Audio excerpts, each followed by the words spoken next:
So the question is what my course is all about. So the course is about cross-cultural management in a very broad sense, right? With the focus on international management.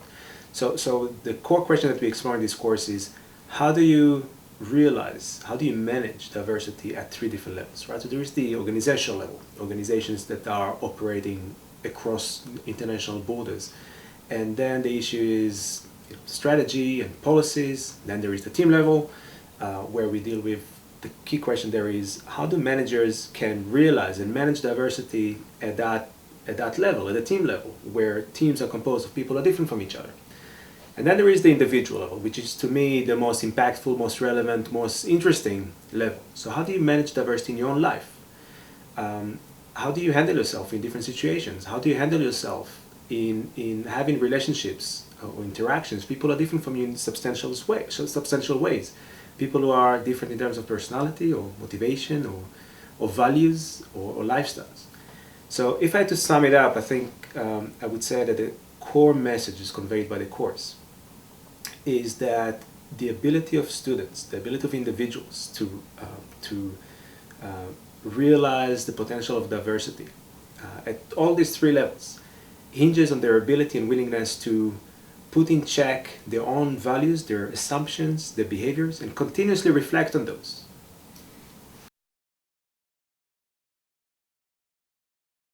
So the issue of responsible citizenship is really core to the course. So we're dealing with this issue at two different levels. At the first level, it's about having a series of dilemmas that the students are dealing with and facing during the course, and I'll give you two examples. So in the first example, we have a senior manager from Germany, from Bayer, a large German company, coming over and telling the students about a real case that happened in that company. And the case has to do with a German manager who was sent from the headquarters in Hamburg to India to start a new affiliate, and on his first week on the job, he has to deal with a local employee who's bribed a customs officer. So there we have a dilemma that has to do with that clashes of ideals between two cultures. A second dilemma that we have in the course is coming up during the debate, the gender quotas debate that we have in the classroom. That's a policy that is very problematic on the one hand, but at the same time increasingly popular, and it also represents a clash of values between equality and fairness and effectiveness, and those values that are really at the heart of what the CEMS community is adhering to and striving for. So there is that level. And then there is the other level, which is the individual level, and there is the cultural immersion assignment where students are asked to think about dilemmas in their own life and try to apply the principles from the classroom to solve those dilemmas in their relationships and conflicts in their own life.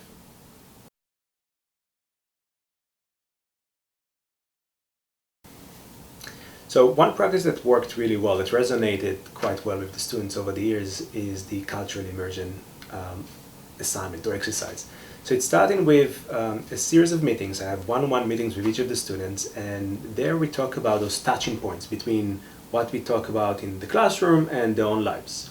And at the end of these meetings, a series of meetings, they have to identify a group or individuals with whom they feel very uncomfortable, that they're opposed to, that they disagree with, that they have conflicts with, and then they have to reach out to them and spend some time with those people.